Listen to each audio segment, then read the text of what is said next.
Then go tell him that. Not me. The next second, her hand was around my wrist. I pulled free. One clean motion, nothing dramatic. Sophie stumbled backward, caught the edge of the coffee table, and went down. The gift bag spilled. My coworkers gasped. Sophie sat on the floor, one hand pressed to her arm, tears running freely. Why did you push me? I only came to apologize. I stood where I was. I had nothing to explain, and no desire to try. The elevator opened. Julian crossed the lobby in about 4 strides. He saw Sophie on the floor and moved to her automatically, steadying her by the arm. Are you hurt? Sophie leaned against him, shaking.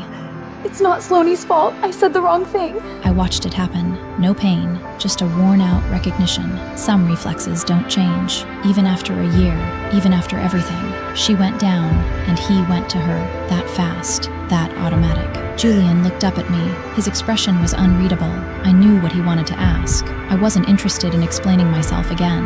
I had spent too many years doing that. Whatever is happening between you two, keep me out of it. I turned to go. Manager appeared, face tight. Sloan, what happened here? Sophie, quietly. I only wanted to apologize. Julian looked up, scanned the ceiling, found the security camera in the corner. His expression changed. Pull the footage. Sophie's crying stopped for just a moment. Julian! Pull the footage. 10 minutes later, we were in a conference room, watching the recording. Sophie approaching me, her hand closing around my wrist. Her own backward step, controlled and deliberate, sending her to the floor. Every frame was clear. The room was very quiet. Sophie's face was a sheet. That's not how it... Julian, I just... He looked at her like he was seeing her for the first time. Was it always like this? Sophie didn't answer. His voice dropped. Every time Slane said you were making things difficult, every time she said you were blocking the money, every time she came to me and I didn't believe her. Was it always like this? Sophie was crying again. I just loved you. I only ever... Julian closed his eyes. When he opened them, there was nothing warm left. Clean out your desk. Don't come back. Julian! Finance will audit everything you pulled through this role, every last transaction. Get me a full accounting, recover what can be recovered, and don't go easy on anyone. Sophie panicked completely and grabbed his sleeve. You can't do this! After everything, after all the years! He removed her hand from his arm. Then he turned to me. His face was careful, almost tentative, like he thought finally doing the right thing might buy him something back. I'll make sure she's dealt with properly. You got my word. That's between you and her. He was stunned. The divorce hearing was on a clear morning. Julian was already outside the courthouse when I arrived. He was thinner than the last time I'd seen him, suit immaculate, but his hands were gripping a thick folder, hard enough to whiten his knuckles. He came straight to me. Sloan. I stopped. He held out the folder. New terms. The house, stock, savings. It's all there, all of it. Just consider waiting. I didn't take it. I'm here to finish this. His expression dimmed. The hearing itself was calm. He didn't use his family's name. When the financial breakdown was read out, he tried several times to transfer more to my column. I took what was mine, nothing more. Julian finally looked at me across the table. Does it have to be this clean? It always should have been. He absorbed that without responding. When it was his turn to speak, he stood up slowly and kept his voice low, low enough that I had to pay attention to hear. He said he had mistaken my patience for bottomlessness. He said every time I asked him for something, he thought I was pushing, testing, trying to back him into a corner. He said he handed my suffering to Sophie to manage and called it a system, and never once thought about what it felt like to be on the other side of it. He said he treated the cost of keeping my sister alive like a line item that needed justification. By the end, his eyes were red. I know it's too late to say any of this. I looked down at the table. It was. My sister wasn't coming back. Neither was the baby. Neither was the version of me that had stood in that hospital corridor, begging him to stay on the line. When he needed to admit fault, he finally could. But the people his fault had cost me weren't returnable. When my turn came to sign, my hand was steady. The pen moved. The last stroke landed. Not happy exactly, just lighter. The way a room feels when you open the windows after a long winter. Outside the courthouse, the sun was bright on the steps. Julian came out behind me. Sloan. I kept walking. If you ever need anything at all. I paused. I won't. I walked on. He didn't follow. I knew without turning that he was still standing there, watching me go. Maybe at that moment, he finally understood it. That some people don't leave because they stop loving you. They leave because you showed them, over and over, that your love had conditions they could never meet. That afternoon, I went to the cemetery. My sister's plot was clean and quiet. I set down the flowers I'd brought and wiped her photo with a folded tissue.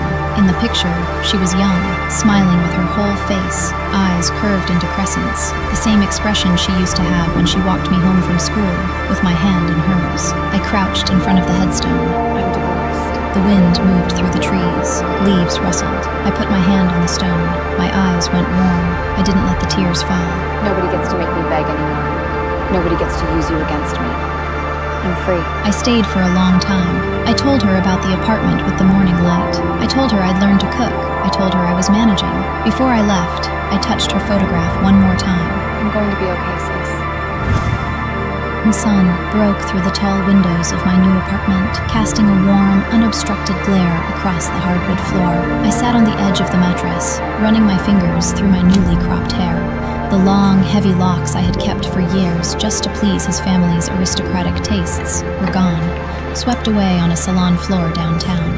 I felt lighter, almost weightless. I spent the afternoon assembling a cheap wooden desk I bought from a local market. The sharp, fresh scent of paint replaced the heavy, suffocating cologne that used to define the air in my old world. My phone buzzed on the counter. It was an email from a boutique creative studio in the heart of the city. Dear Sloan, we are pleased to offer you the position of administrative lead. I stared at the screen, a slow, genuine smile spreading across my face. For 7 years, my only title was Julian's wife, a mere shadow in a sprawling mansion. Tonight, I poured myself a glass of cheap red wine and stood on my tiny balcony, letting the crisp evening breeze hit my bare neck. The cage was open. I was finally stepping out into the world.